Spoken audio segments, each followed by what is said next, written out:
महापरमहंसाय स्वादित चरण कमल चिन्ह मकरंदाय भक्तजन मानस निवासाय श्री रामचंद्राय नमः।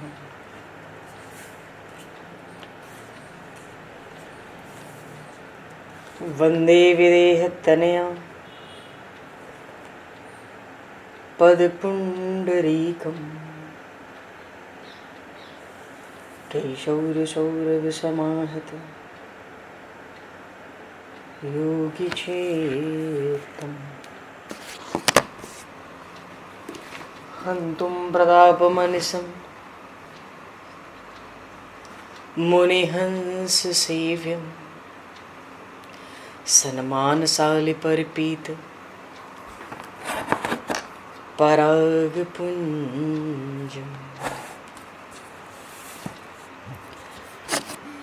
यत्र यत्र रघुनाथकीर्तनं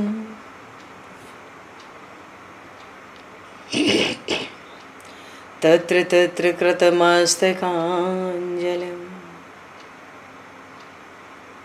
बाष्पवारि परिपूर्णलोचनं मारुतं नमत राक्षसान्तकं कुन्द इंदुसमदेह उमारमण करुणायन जाहि दीन परनेह करहु कृपा मर्दन मयन।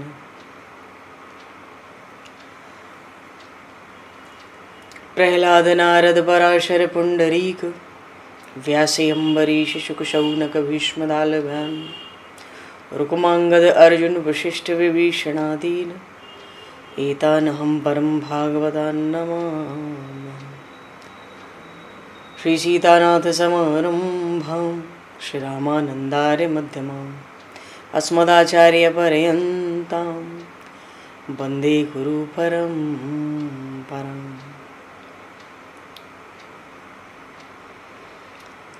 वर्णानामर्थसंज्ञानां रसानां छन्दसामपि मङ्गलानां च कर्तारो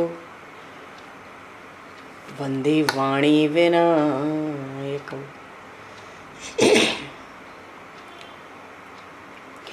नान्यास्पृहा रघुपते हृदये स्मदीये सत्यं वदामि च भवान् किलान्तरात्मा भक्तिं प्रयक्ष रघुपुङ्गवनर्वरां मे कामादिदोषरहितं कुरु मानसं च। भक्त भक्ति भगवंत गुरु चतुर्नाम वपु एक तिनके पद वंदन के नाशहि विघ्न अनेक।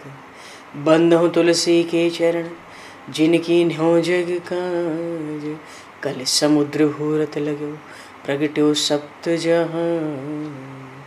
श्री गुरु चरण सरोज रज निज मन मुकुर सुधार वर्णो रघुवर विमल यश जोदायक फलचार।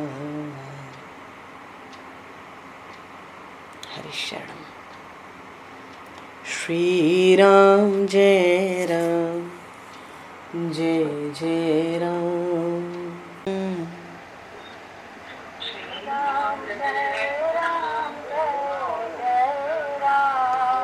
श्री राम जय राम जय जय राम।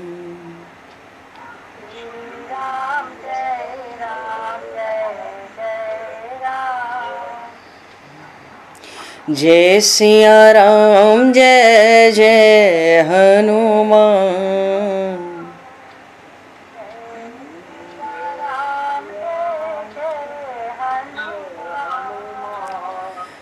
श्री गुरु रामानंद भगवान।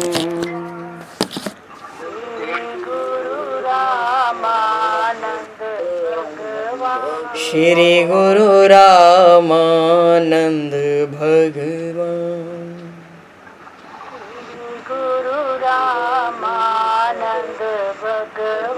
श्री राम जय राम जय जय राम। राम जय राम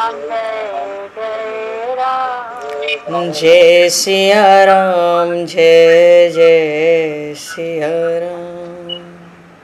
जय सिया राम जय जय सिया राम। जय सिया राम जय जय सिया राम। जय सिया राम जय जय सिया राम। बोली सियावर रामचंद्र भगवान की जय। संपूर्ण राम दरबार की जय। श्री अवध मिथिला धाम की जय। श्री बांके बिहारी लाल की जय। 84 कोस ब्रजमंडल धाम की जय। श्री रामचरितमानस जी महाराज की जय। श्रीमन्नाम महाराज की जय। श्री पंडरीनाथ भगवान की जय। कली पावन अवतार गोस्वामी तुलसीदास जी महाराज की जय। सब संतन की जय, सब भक्तन की जय, समस्त वैष्णवन की जय, समस्त पूर्वाचार्य चरणन की जय, समस्त संप्रदाचार्यन की जय। श्री सद्गुरुदेव भगवान की जय। गंगा मैया की जय, जमुना मैया की जय, सरजू मैया की जय, गौ माता की जय, तुलसी माता की जय, पृथ्वी माता की जय, एकाशी महारानी की जय। जय जय श्री सीताराम जय जय श्री राधेश्याम। नमः पार्वती पते हर हर महादेव। हरिशरणम। अनंत कोटि ब्रह्मांड नायक सर्वेश्वर पूर्ण परात्पर ब्रह्म असंख्य कल्याण गुणगणलय भक्तवांशा कल्पतरु शरणागत वत्सल भक्त वत्सल दीनबंधु दया सिंधु श्री कौशल्य आनंद वर्धन श्री दशरथ नंदन श्री जानकी कंठभूषण भगवान श्री सीताराम जी महाराज की असीम कृपा करुणा से श्री हनुमान जी महाराज की परम पावन भावमयी सन्निधि में महापुरुषों की भावमयी उपस्थिति में एवं आप सभी श्रद्धालु भक्त वैष्णवों की मंगल सन्निधि में मानव जीवन का सर्वोत्कृष्ट फल भगवत गुणगान भगवत कथा का आनंद हम सभी श्री राम कथा के माध्यम से प्राप्त करने जा रहे हैं। सर्वप्रथम आप सभी भक्त जनों के श्री चरणों में भगवत भाव से सादर वंदन सादर नमन। आप सभी को यथा योग्य जय सिया राम जय जय श्री राधे हरि श्याम जय श्री राम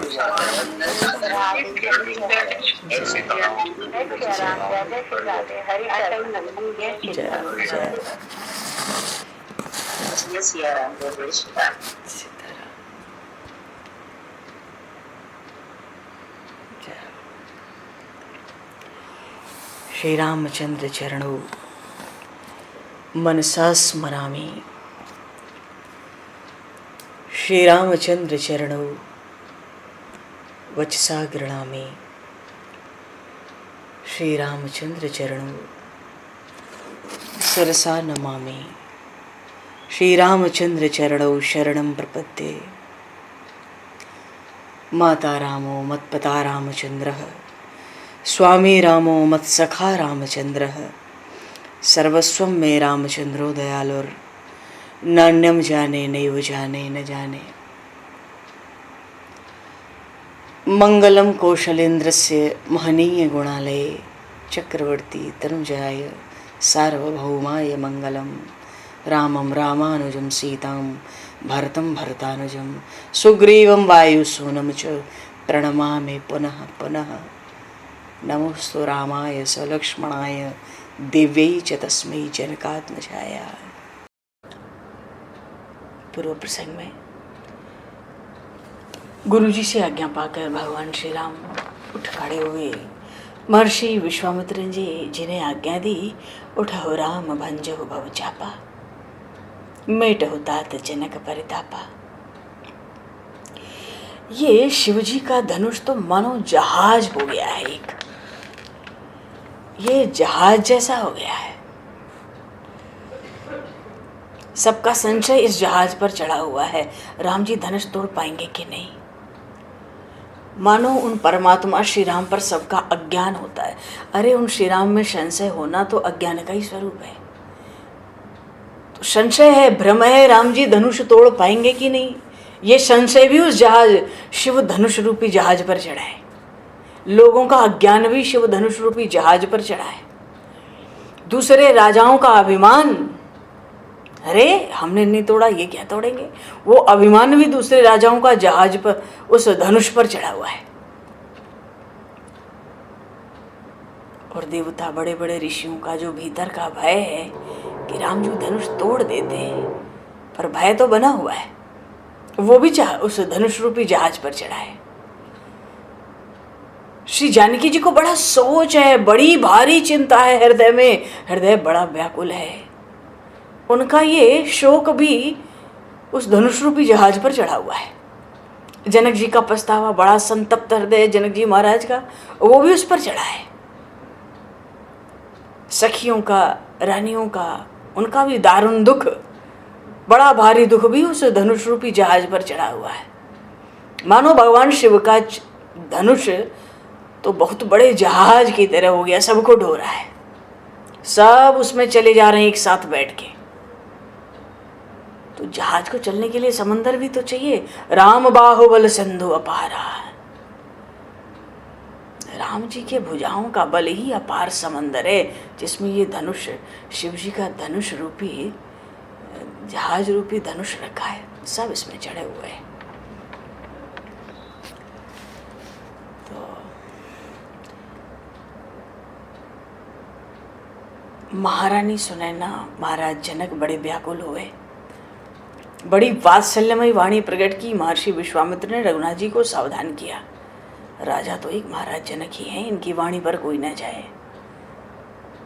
चित्त से रागी परम वैरागी, भोग भोगने योग्य है पर योग से युक्त है। ये आपके स्वरूप को खूब जानते हैं, पर देखो ना कैसा वात्सल्य। उधर महारानी सुनैना को सखियां समझाती हैं,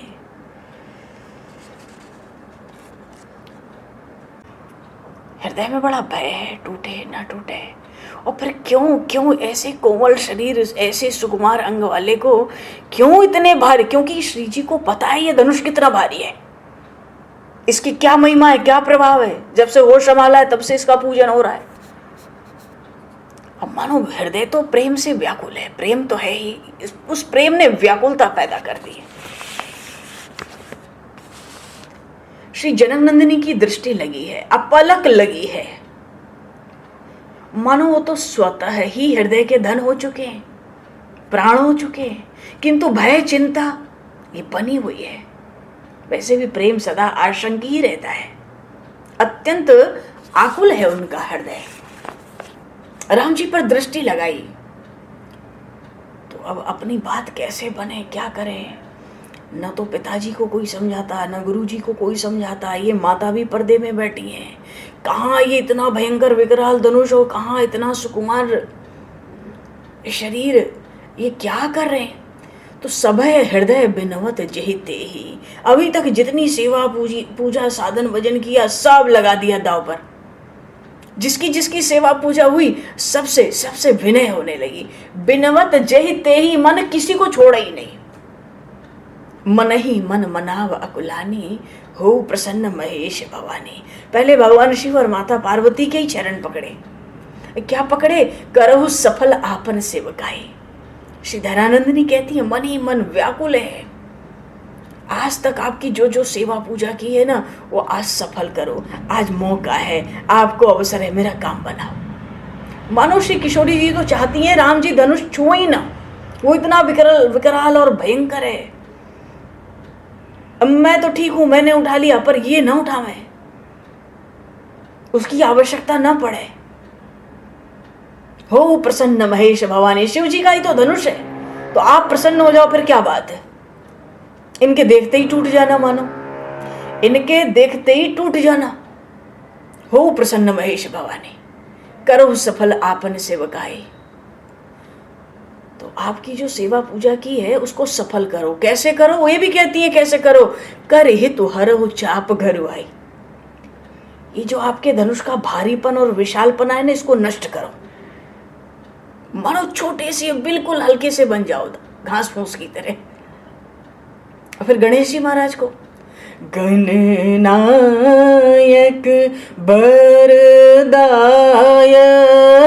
देवा, आजू लगे किन्हों तू सेवा।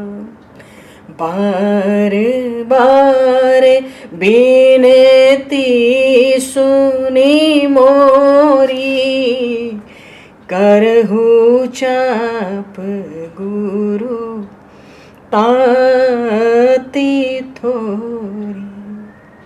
हे गणेश जी महाराज, भगवान भवानी शंकर के बाद उनको तो कह दिया अपनी सेवा आज तक आप लोगों की जो सेवा की उसको सफल करो, इसका भारीपन विशालपन सब हार लो। करहु चाप गुरुता अति थोरी, इस धनुष को बिल्कुल घास फूस तृण जैसा हल्का बना दो, छोटा बना दो। क्यों व्याकुल होती है? देखी देखी रघुवीर तन, इतना सुकुमार, ऐसा सौंदर्य, ऐसा सुकुमार शरीर, कहा ये भयंकर धनुष जिनकी आयु हजारों हजारों चतुर्युग में थी वो भी प्रणाम करके चले गए। देखी देखी रघुवीर तन, देवताओं को मनाती हैं बड़ा धैर्य रख के, भीतर ही भीतर। नेत्रों में प्रेम का प्रवाह आया, शरीर में पुलकावली छा गई, तो अपने नेत्रों से नेत्र भर के शोभा का दर्शन किया। ख्याल आया पितुपन सुमेर बहुत बहुरी मन क्षोभा। पिताजी के प्रण का, प्रतिज्ञा का स्मरण करके मन में बड़ा क्षोभ हुआ। कैसा? अह तात दारुण हठ ठानी, समुझत नहीं कुछ लाभ न हानि। आज तो जनकपुर में सब विदेहराज जनक को मूर्ख ही समझ रहे। आह तात नहीं होती, ये धनुष की बात नहीं होती तो इनको कोई कष्ट भी नहीं होता और सहज आप अपने मन का विवाह कर लेते। इच्छा तो जनकपुर में सबकी ही प्रबल है, इस सबको पता है। आह तात दारुण हठ ठानी, समुझत नहीं कछु लाभ न हानि। आज श्री जनक नंदिनी को लगता है बुद्ध समाज बड़ा अनुचित आजू, ये तो विद्वानों की, ज्ञानियों की सभा में बड़ा अन्याय होने जा रहा है, बड़ा अधर्म होने जा रहा है। क्यों? कहा धनुकुल सही चाहे कठोरा। क्या ऐसा धनुष होना चाहिए पृथ्वी पे, ब्रह्मांड में, जो वज्र से ज्यादा कठोर हो? एक तो ये शिव जी का धनुष वज्र से ज्यादा कठोर, और कहा श्यामल मृदुघात किशोरा। यहां बैठे लोगों की आयु तो देखो और इनकी अवस्था तो देखो। कहाँ श्यामल, कहाँ तो नीलवर्ण, ऐसा चम चम सुकुमार, एकदम दर्शनीय स्वरूप, मृदुगात, माखन से भी कोमल शरीर, और कहाँ ये वज्र से अधिक कठोर धनुष। ये तो ज्ञानियों की सभा में आज अन्याय है, कोई जोर नहीं चलता। ब्रह्मा जी से कहती हैं विधि के ही भांति धरम और धीरा। हे विधाता, आज कैसे हृदय में धैर्य धारण करूं। सिरस सुमन कनव बेधी है हीरा। कहीं सरस के फूल से हीरे में छेद किया जा सकता है? कहाँ तो हीरे में छेद करना है, कहाँ ये सरस के फूल से भी ज्यादा कोमल। उनको लगता है सकल सभा के मति भई भोरी। सभा में तो कोई कुछ कह नहीं रहा है, सबकी बुद्धि नष्ट हो चुकी है मानो। अब क्या करें? मुख से तो कुछ कह नहीं सकते। अब क्या करें? अब मोहि शंभु चाप गति तोरी। हे भगवान शिव के धनुष, मैं तो तेरी शरण लेती हूं। कभी प्रभु का दर्शन करती है, कभी पृथ्वी पर दृष्टि होती है, तो जो वाणी निकल रही है उसको तो मुख के अंदर ही रख लिया भाई, तो बाहर मत निकल, क्योंकि इनकी वाणी निकले तो फिर क्या शोभा, शोभा तो रहेगी नहीं। और नेत्रों से जो दुख से जल आता है उसको भी नेत्र के कोने में ही रख लेती है।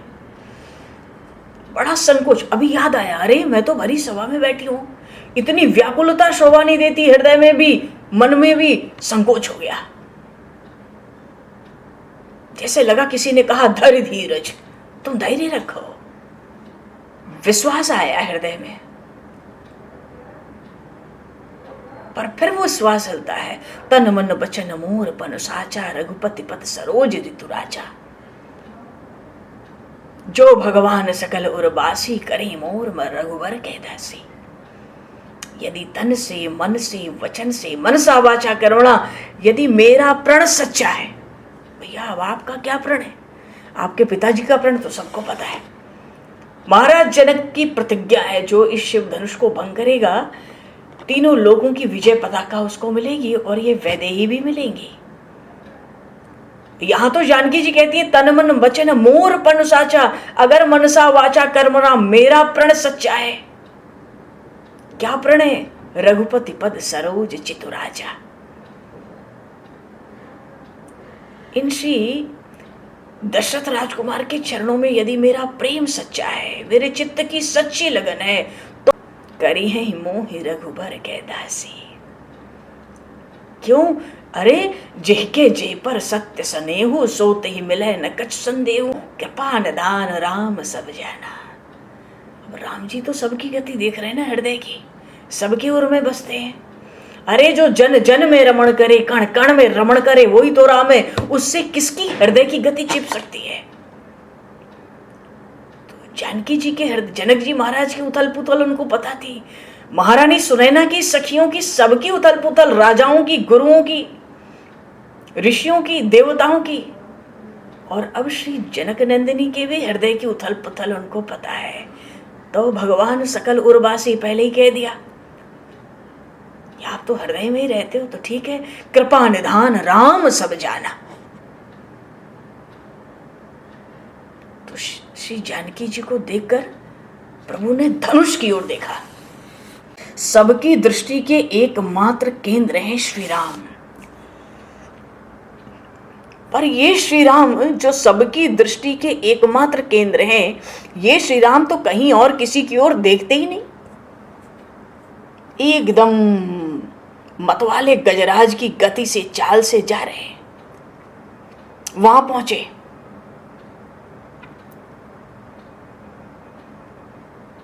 धनुष के पास पहुंच गए प्रभु। व्याकुलता एक एक जीव के भीतर इतनी बढ़ती जा रही है, इतनी बढ़ती जा रही है। तो जब वहां पहुंचे तो पहले तो अंजलि बांध ली। शिव जी के धनुष को प्रभु ने मस्तक झुकाया। फिर जिस मंजूषा में वो शिव धनुष विराजित था, उस मंजूषा की परिक्रमा की और पहले जहां खड़े थे वहीं पर आकर खड़े हो गए। और पीछे घूमकर प्रभु श्री राम ने पुनः वहीं से महर्षि विश्वामित्र को और अपने साथ आई हुई मुनि मंडली को मस्तक झुकाया। देखो, जब उठे थे आज्ञा मिलके तब भी प्रणाम किया था, जब मंच से उतरे तो भी मुड़कर प्रणाम किया था गुरुदेव को, मुनि मंडली को, और अब धनुष की परिक्रमा करके फिर मस्तक झुकाया गुरु जी को वहीं से, मुनि मंडली को वहीं से। और वहीं से महर्षि याज्ञवल्क ने जब देखा कि श्री राम मेरे और मस्तक झुका के प्रणाम करते हैं, वहीं से आशीर्वाद दिया, सफल काम हो वस्त, माने तुम्हारे सब काम परिपूर्ण हो जाएं, जिस काम के लिए खड़े हो पूरा करो। एकदम पूरी राज समाज में स्पष्ट स्वर में आशीर्वाद दिया महर्षि याज्ञवल्क्य ने, सफल काम हो जाओ। तो अब तो श्री राम धनुष की ओर मुड़े।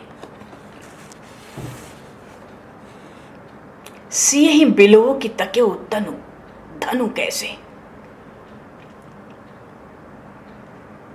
श्री जानकी जी को जब देखा, ये तो बड़ी व्याकुल है, इनके लिए तो प्राण को शरीर में धारण करना बड़ा कठिन है।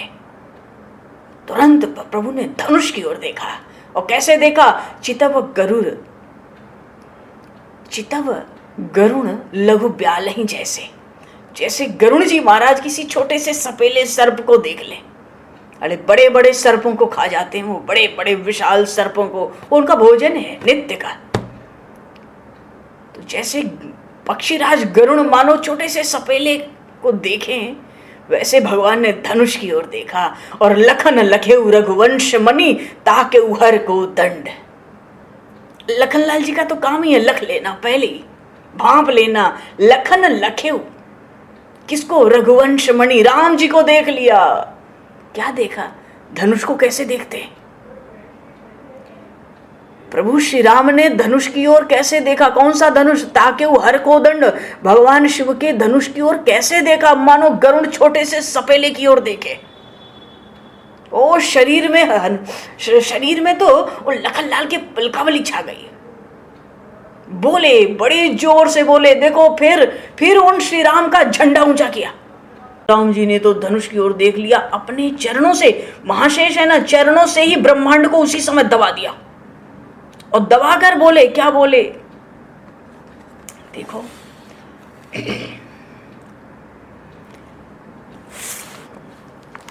लखनलाल कहते हैं पूरे समाज में, अच्छा लखनलाल की वाणी बड़ी कठोर प्रकट होती है और राम जी का स्वरूप उतना ही कोमल, विलक्षण कोमल है उनका स्वरूप। दिश कुंजर कमट अहिका बोला, धरहु धरनि धरि धीर न डोला, राम चहि शंकर धनु तोरा, हो सजग सुनि आयुष मोरा। मेरी आज्ञा को सुनकर सब सावधान हो जाओ। किसको करते हैं? दिग्गजों को। 8 हाथियों ने जिनको अपने दांतों पर 8 कोनों से ब्रह्मांड को उठाया है, पहले तो उन 8 हाथियों को सावधान किया और चरण से ब्रह्मांड दबा दिया है, क्योंकि ये शिव धनुष साधारण नहीं है, इसका असर तो पूरे ब्रह्मांड के बाहर तक जाने वाला है। जब ये टूटेगा, बड़े गदगद है भीतर से, दबा दिया एक चरण से ब्रह्मांड को, दिग्गजों को सावधान किया। बोले, कमठ हो कक्षप, जो ब्रह्मांड के नीचे अपनी पीठ पत्थर जैसी लगाए बैठे हो, तुम भी सावधान हो जाओ। शेष को भी सावधान किया और वराह भगवान जिन्होंने पृथ्वी धारण की थी अपने दांतों पर, वराह अवतार में, उन वराह को भी, कोला का अर्थ है वराह, दिश कंजर कमठ अहि कोला, धरहु धरनी, तुम सब मिलके 10 दिशाओं के, 8 दिशाओं के दिशकुंजर, दिग्गज हाथी, कक्षप, शेष और वराह, तुम चारों मिलकर धरनी इस पृथ्वी को संभालो। और ब्रह्मांड को दबा रखा है एक तरफ से पैर से। बोले, इसको हिलने न पावे पृथ्वी, माने ये तो धनुष टूटेगा तो न जाने क्या होगा, तो पृथ्वी को पकड़ के रखना। क्यों? पृथ्वी पे तो सब है ना, राम जी पृथ्वी पे खड़े हैं, लखनलाल को उस पृथ्वी की भी चिंता है। बोले, एकदम धरहु धरनी धरि धीर न डोला, ये हिलने न पाए अपनी जगह से। अरे इतना सावधान क्यों करते हो सबको? राम चाहे शंकर धनु तोरा। अब मेरे राम जी, मेरे स्वामी, मेरे महान अग्रज इस शिव धनुष को तोड़ना चाहते हैं, क्योंकि लक्ष्मण जी ने लख लिया था, चितव गरुण लघु ब्याल ही जैसे गरुड़ जी छोटे से सपेले को देखे, वैसे राम जी ने धनुष को देख दिया है। तो राम चाहे शंकर धनु तोरा, मैं समझ चुका हूं, तुम लोग को सावधान करता हूं, पृथ्वी को जोर से पकड़ के रखना, हिलने न पाए। और केवल वाणी से नहीं कहते, हो सजग, सब सावधान हो जाओ। और ये केवल कहने की बात नहीं है, सुन आयुष मोरा, ये मेरी आज्ञा है।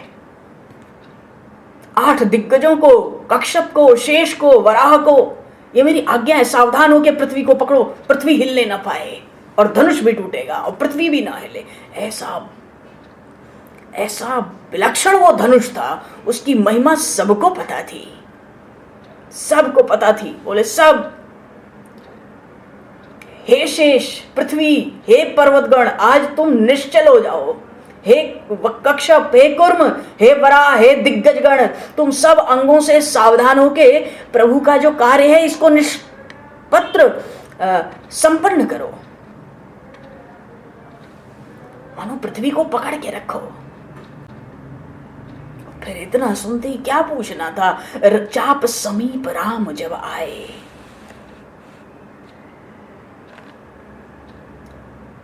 प्रभु श्री राम धनुष की ओर मुड़े, नर नारी सुर सुकृत मनाए। जितनी मिथिला की प्रजा है, नर नारी और जितने देवता हैं, सबने अपने पुण्य चढ़ा दिए। राम बिलो के लोग सब चित्र लिखे से देखी, मानो सब ऐसे हो गए जैसे लोग नहीं है, सबके चित्र खींचे हुए हैं। इतनी व्याकुलता, इतनी अधीरता, ये तो सब चित्र खींचे हुए दिख रहे हैं, बस दिख ही रहे हैं। सबकी ऐसी हालत देख के राम जी ने, कृपा निधान राम सब जाना, ये बात आई थी। राम जी ने उनके हृदय की गति जानी, जानकी जी की ओर देखा नहीं, देख तो जानकी जी रही थी, राम जी ने नहीं देखा, पर वो कृपा निधान है, सबके हृदय में रहते हैं। एक बार जानकी जी की ओर देखा, चितईसी कृपा यतन जान बिकल विशेषी। सब तो चित्र खींचे से निष्प्राण दिख ही रहे हैं, भय से, शंका में।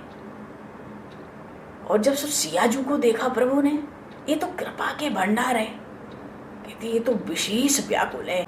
भगवान ने जब देखा कि देख विपुल विकल वैदेही, ये वैदेही तो बड़ी व्याकुल है, इनके लिए तो एक एक क्षण एक एक कल्प के समान बीत रहा है। और कोई प्यासा मर जाए तो वहां कुएं, अमृत का कुआं खोद कर देकर भी क्या करेंगे? पूरी सभा चित्र लिखित सी है। अरे यहाँ तो एक एक क्षण एक एक कल्प एक एक युग के समान बीत रहे। अब कोई प्यासा हो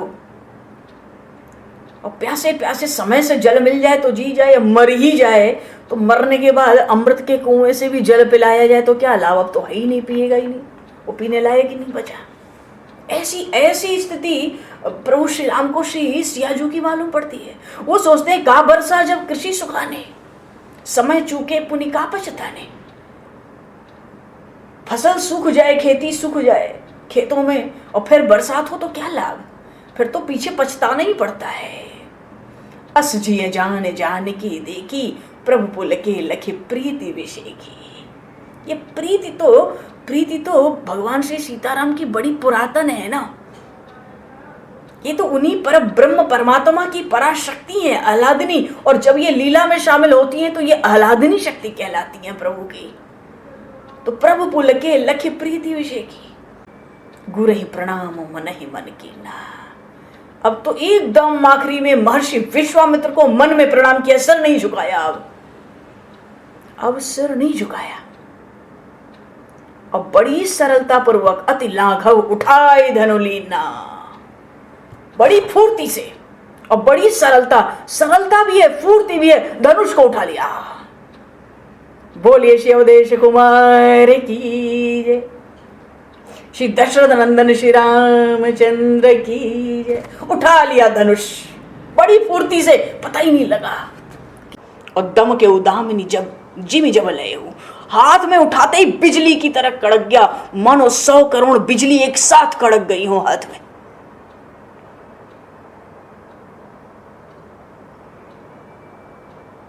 और जैसे ही बिजली कड़की, उस बिजली में दिखता है कि आकाश में ये धनुष ही मानो इंद्रधनुष की तरह फैल गया हो।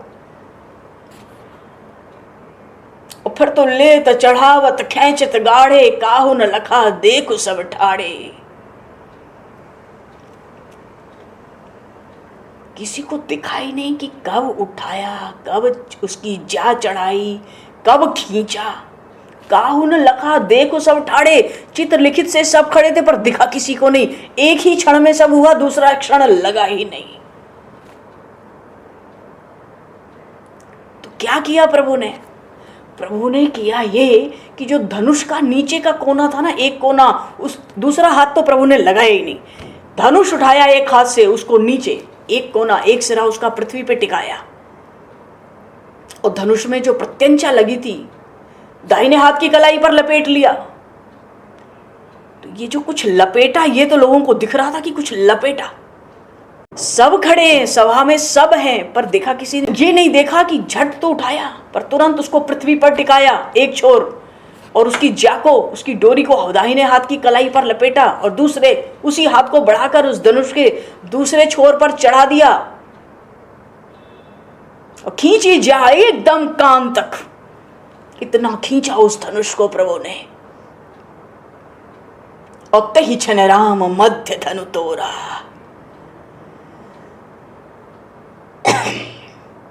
हल्का फुल्का दिखा, कुछ पता ही नहीं चला हुआ क्या। धनुष को बलपूर्वक झुकाकर उस पर प्रत्यंचा चढ़ा दी गई। और प्रभु श्री राम ने बाएं हाथ में उठाकर, और वो प्रत्यंचा खींची क्यों? अरे राम रावण युद्ध में धनुष की टंकार जब प्रभु करते थे, सब राक्षस बहरे हो जाते थे। वो ऐसा विलक्षण धनुष ऐसा था प्रभु पे, मानो विजय घोष के लिए प्रत्यंचा खींची। इसकी गड़गड़ाहट होने दो एक बार, क्योंकि मालूम है प्रभु को दिखने वाला कुछ नहीं है। और एक झटके में सब कर गए। दाहिने हाथ से प्रत्यंचा को झटके से खींचते चले गए कि, और जब खींचते चले गए ना प्रभु, एक बड़ा तीव्र प्रकाश, ऐसा कि मानो कहीं एक साथ हजारों वज्रपात हो गए हों, उससे भी कहीं बढ़कर प्रकाश और भयंकर कड़कड़ाहट की ध्वनि हुई। भयंकर कड़कड़ाहट की ध्वनि, हजारों हजारों वज्रों से भी कठोर चीज, ऐसा प्रकाशित और ऐसी बुरी तरह वो टूटा। तेहि क्षण गोस्वामी जी ने तो झट कर दिया भाई, तेहि क्षण राम मध्य धनु तोरा, अब भरे भुवन धुनि घोर कठोरा। 14 भुवन 3 लोक में वो भयंकर गड़गड़ाहट व्याप्त हो गई। ऐसा लगता था कि उस रंगभूमि में, उस रंगशाला में सैकड़ों वज्रपात एक साथ हो गए तो भी इतना प्रचंड शब्द नहीं होता, ऐसी भयंकर कड़कड़ाहट नहीं होती जो उस समय हुई।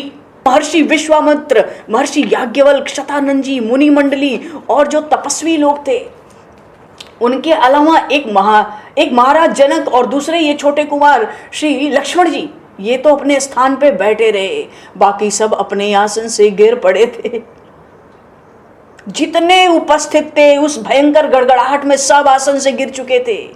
पूरी मिथिला में मानो भयंकर भूकंप आया। लोगों को तो लगा मिथिला में भूकंप आया, भैया ये ब्रह्मांड में भूकंप आया था, पर सभा में बैठे लोगों को लगा सभा में भूकंप आया। इसीलिए तो लक्ष्मण जी ने पहले ही दबा दिया था, हे शेष, पृथ्वी, पर्वतगण सब सावधान, हे वरा, हे दिग्गज, तुम लोग सावधान हो के पृथ्वी को पकड़ो, पृथ्वी नहीं हिलनी चाहिए। मेरे प्रभु पृथ्वी पर खड़े हैं, उनको कोई श्रम नहीं होना चाहिए। ये दशरथ के युवराज सहसा धनुष को उठा के तोड़ देना चाहते हैं, तुम लोग सावधान हो जाओ। धनुष को हाथ में पकड़कर खेल में ही उठा लिया है और राजाओं के मुखों के साथ उनको सबको झुकाकर सभी को मानो उस सभा में सुख दे दिया है। अरे पक्षी भी चिल्ला चिल्ला कर उड़ रहे हैं, घोड़े, हाथी, बैल सब अपने अपने बंधन तोड़कर सब दिशाओं में व्याकुल होकर दौड़ने लगे।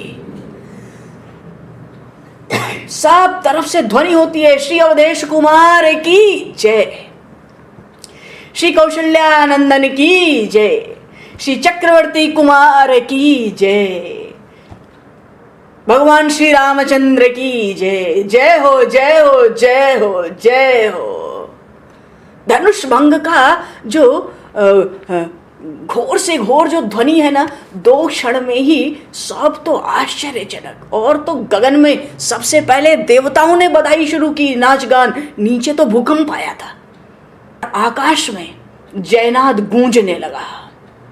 देवताओं ने पुष्पों की वृष्टि आरंभ कर दी, चारों ओर जयघोष, नगाड़ों पर चोट कर दी। और फिर उसकी प्रतिक्रिया जो हुई वो मिथिला में हुई।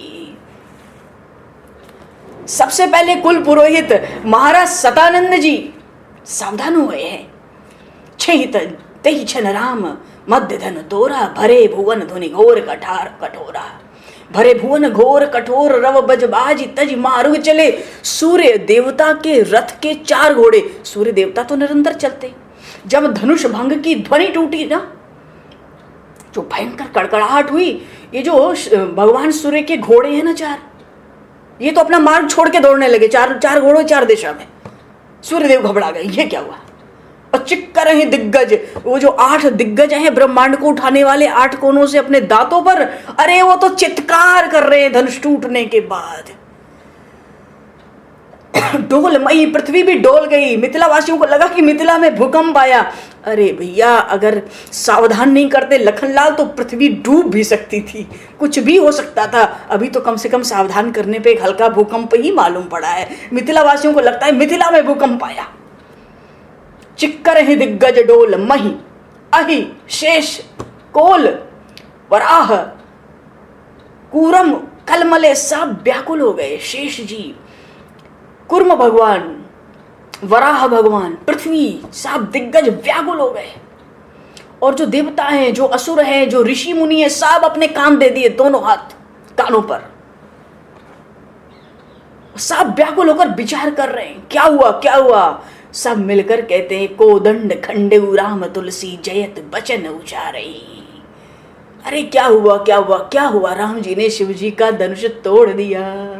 गोस्वामी जी बड़े प्रसन्न हुए। देखो, भक्त लोग प्रसन्न होते हैं भगवान के यश पर, भगवान की कीर्ति पर। गोस्वामी जी कहते हैं, मैं भी जय जय बोलने लगा। तुलसी जयति बचन उचारही, श्री अवधेश कुमार की जय, श्री कौशल्यानंदन की जय, श्री चक्रवर्ती कुमार की जय। ऐसी गूंज उठी, जय जयकार उठी, भक्तों के हृदय तो कमल की तरह जी खिल गए। तो ये शंकर भगवान का धनुष तो जहाज बना था और राम जी के भुजाओं का बल तो समंदर था जिसमें ये जहाज था। तो जो पहले लोग चढ़े हुए थे ना इस पे, सब डूब गए। तो डूब क्या गए? श्री जानकी जी का शोक डूब गया, मानो प्रसन्न हो गया चित्त, हृदय में आनंद छलक गया। जनक जी का पछतावा भी चढ़ा था, वो पछतावा भी डूब गया, मानो जगत जी गदगद हो गए हैं, आनंद में मग्न हैं। रानियों का, सखियों का दारुण दुख भी इस धनुष पर चढ़ा था, धनुष रूपी जहाज पर, वो भी डूब गए। सबके दारुण दुख, सबके हृदय प्रसन्न चित्त हुए हैं। सबका संशय, अज्ञान, सब जो पुण्य चढ़े थे, राजाओं का अभिमान भी तो टूट के खत्म हो गया, क्या बचा? बोलिए भगवान श्री रामचंद्र की जय। तो गोस्वामी जी कहते हैं कि जो पहले इस धनुष पे चढ़े थे अपने अपने तकलीफों के साथ, दुखों के साथ, वो तो सब डूब गए, अब सबके चित्त हो गए प्रसन्न। तो भगवान ने तोड़ के किया क्या? देखो, जब आकाश में नगाड़ों पे चोट हुई, जय का घोष होने लगा, तो उसकी प्रतिक्रिया मिथिला में हुई। अब नगर में तो बाजे बजने लगे, भेरी, शंख, दुंदुभी, श्रृंग, करतल ध्वनि सब गूंजती रही। रंगशाला जो थी ना, वहां की रंगभूमि, वहां पर तो पुष्पों की बरसात से वो भर उठी। दूसरों की बात नहीं है, अनेक मुनि, अनेक तापस तक अपने आसनों पर खड़े हो गए।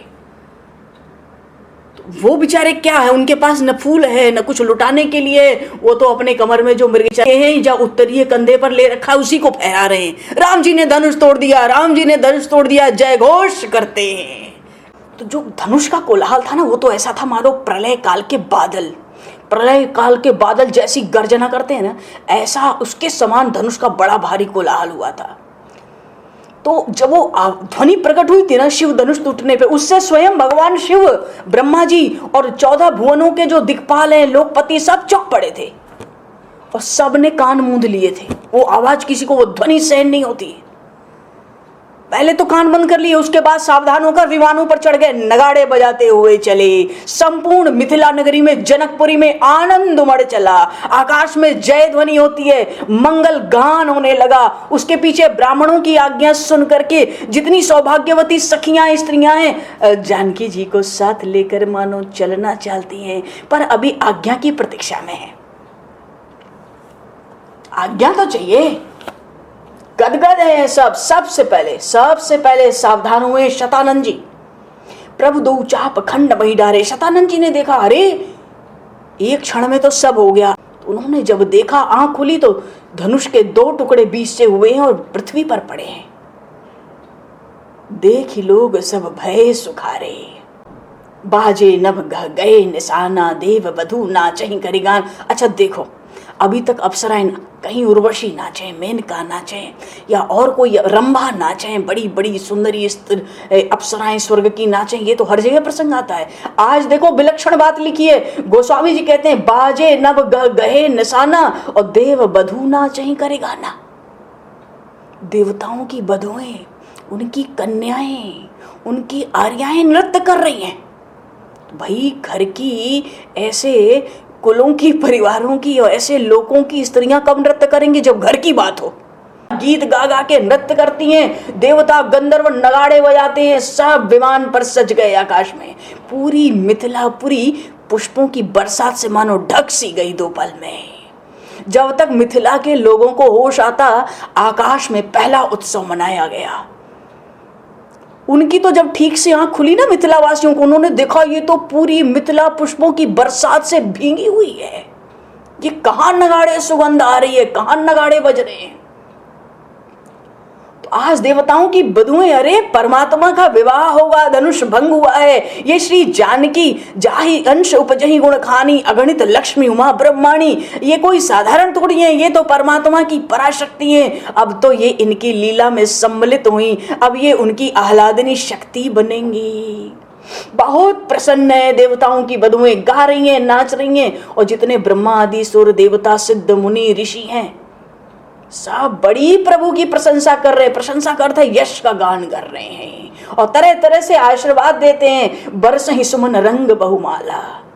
गाँव वहीं किन्नर गीत रसाला, रही भुवन भरी जय जय बानी, धनुष भंग धुनि जात न जानी, मुदित कहीं जहता नर नारी, भंजेउ राम शंभु धनु भारी, भंजेउ राम शंभु धनु भारी। बोलिए श्री राम राजा सरकार की जय, श्री अवधेश कुमार की जय, श्री दशरथ नंदन भगवान की जय, श्री कौशल्यानंद वर्धन भगवान की जय, श्री चक्रवर्ती कुमार की जय। ऐसे धनुष भंग हुआ और इसका उत्सव आनंद समय को दृष्टिगत करते हुए आगे के प्रसंग में बोले श्री भक्त वत्सल भगवान